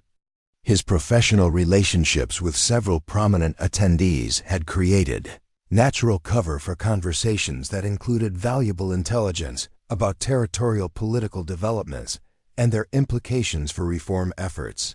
His medical knowledge also provided insights into the health and psychological vulnerabilities of key Caldwell allies that might be exploited in future operations. The success of the evening's intelligence gathering created new operational possibilities that Sarah had not previously considered practical, including direct access to Victor Caldwell's correspondence, business records, and strategic planning documents through her anticipated integration into family affairs. The challenge would be utilizing such access without arousing suspicion about her true objectives or capabilities, a task that would require even more sophisticated deception than her original infiltration strategy. Emma Rodriguez's reaction to news of Sarah's engagement reflected both admiration for her strategic success and deep concern about the personal costs of such an elaborate long-term deception, particularly the emotional and psychological challenges of maintaining false intimacy with someone whose family she was dedicated to destroying. Emma's warnings about the dangers of losing herself in the performance reflected her understanding of the moral complexity involved in seeking justice through such personal betrayal. The territorial political intelligence gathered during the evening created opportunities for coordinating Sarah's activities with reform efforts led by honest officials who possessed the authority and resources necessary for effective legal action against Caldwell interests. However, establishing contact with such potential allies would require extreme care to avoid compromising their positions or alerting Caldwell supporters within the territorial government to the existence of organized opposition. Jake Harrison's debriefing session following Sarah's return from the Christmas celebration revealed his growing concerns about the sustainability of her mission and the escalating personal risks associated with deeper integration into Caldwell family operations. His practical assessment of their situation emphasized the approaching financial deadline that would result in loss of the ranch, regardless of her intelligence-gathering success, making immediate action necessary to prevent complete family destruction. As Sarah prepared for sleep following the most significant evening of her infiltration mission, she reflected on how completely her circumstances had been transformed by the evening's developments. The engagement that provided unprecedented access to Caldwell's secrets also created personal obligations and emotional complications that threatened to undermine her ability to maintain the cold calculation necessary for her mission's success. The evidence she had gathered created new possibilities for justice, but also new dangers that could destroy everyone who had supported her efforts, if not managed with perfect precision and timing. Part 9. The rally the January morning brought. News that would transform Sarah's solitary mission into something far more complex and dangerous than she had ever imagined possible. Jake Harrison arrived at dawn with intelligence gathered through his network of former ranch hands and territorial contacts, revealing that their financial investigation and resistance efforts had inspired similar activities throughout Cedar Valley and beyond. Families that had appeared defeated and isolated were secretly organizing, sharing information, and coordinating strategies that could provide the mass movement necessary to challenge Caldwell dominance effectively. Emma Rodriguez served as the unofficial coordinator for this emerging resistance network, her family's general store providing the communication hub through which intelligence flowed between scattered homesteads and small communities throughout the territory. The revelation that Sarah's infiltration mission was part of a broader pattern of organized opposition created new opportunities for coordinated action while also increasing the stakes and dangers associated with any individual operation that might expose the entire network to Caldwell retaliation. Dr. Samuel Hayes had been quietly documenting the medical evidence of Caldwell intimidation tactics throughout his extensive practice, creating a comprehensive record of injuries, illnesses, and deaths that could provide crucial support for any legal action against the family's criminal enterprise. His professional relationships with medical colleagues in Denver and Colorado Springs had revealed similar patterns of systematic abuse in other territories where Caldwell interests operated, suggesting that their criminal activities extended far beyond Cedar Valley into a regional network of corruption and violence. The territorial reform movement had gained unexpected momentum following the election results, with newly installed officials beginning investigations into corruption that had previously been considered untouchable. Attorney General Patterson, whose appointment had surprised political observers familiar with territorial patronage patterns, had initiated inquiries into mining regulation, federal contract allocation, and judicial appointment procedures that directly threatened the political protection upon which Caldwell operations depended. This official interest created opportunities for Sarah's intelligence to find receptive channels within legitimate governmental institutions. Sheriff Dan Cooper's position had been strengthened by the election results and the growing evidence of systematic criminal activity that justified more aggressive investigation of Caldwell operations. His coordination with federal marshals and territorial investigators provided law enforcement resources that could act upon evidence gathered through covert intelligence operations, transforming Sarah's mission from purely private revenge into part of a legitimate legal process. However, this official involvement also created new requirements for evidence quality and documentation that would be necessary for successful prosecution. The financial pressure on independent families throughout the valley had intensified during the winter months, but the coordination of resistance efforts had provided new strategies for survival and mutual support that reduced individual vulnerability to Caldwell intimidation. Families pooled resources to meet emergency financial obligations, shared labor and equipment to maintain operations despite sabotage and harassment, and coordinated security measures that made isolated attacks more difficult and dangerous for Caldwell operatives to execute successfully. Sarah's engagement to James Caldwell had provided the resistance network with unprecedented intelligence about family operations and political connections, but it had also created expectations within the Caldwell family that threatened to expose her true loyalties if not managed with extreme care. The pressure to finalize wedding plans while maintaining her intelligence gathering activities required sophisticated scheduling and deception that pushed her psychological and practical capabilities to their limits. James Caldwell's growing awareness of community opposition to his family's business practices created opportunities for Sarah to influence his perspective while gathering intelligence about family responses to organized resistance. His discomfort with crude intimidation tactics and his preference for more sophisticated approaches reflected moral sensibilities that might be exploited to moderate family behavior or even secure his cooperation with reform efforts. Though such possibilities required careful evaluation of his ultimate loyalties and psychological vulnerabilities. The revelation that Victor Caldwell had begun planning systematic retaliation against organized resistance created urgent pressure for the movement to accelerate its activities before such countermeasures could be implemented effectively.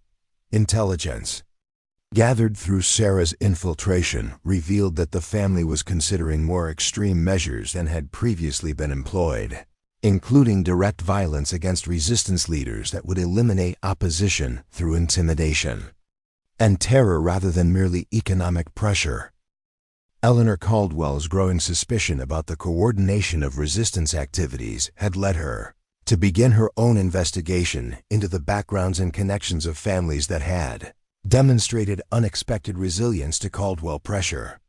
Her social position and intelligence network provided capabilities that complemented her husband's business and political resources, making her potentially more dangerous to covert operations than the crude intimidation tactics employed by other family members. The winter social season had provided multiple opportunities for intelligence gathering and network coordination, with Sarah's presence at territorial social events allowing her to serve as a conduit for information sharing between resistance elements and potential allies within territorial government and business communities. Her unique position as both an infiltrator within the Caldwell family and a coordinator for organized resistance created operational possibilities that exceeded what any individual or single organization could have achieved independently. The challenge of maintaining operational security while coordinating increasingly complex resistance activities required new levels of sophistication in communication, planning, and execution that tested the capabilities of people whose primary experience had been ranching, mining, and small business operations. The transition from individual survival efforts to coordinated political and economic warfare demanded skills and resources that the resistance network was still developing through trial and error, processes that created vulnerabilities to Caldwell.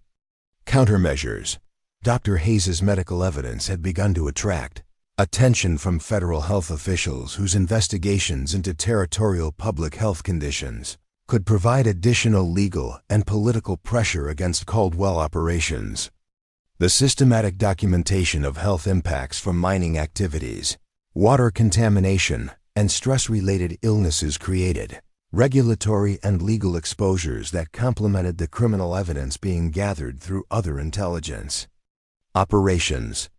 The territorial legislative session had begun with reform legislators introducing bills that would directly constrain Caldwell business practices and political influence, creating new urgency for the family to complete their consolidation activities before legal and regulatory changes could be implemented.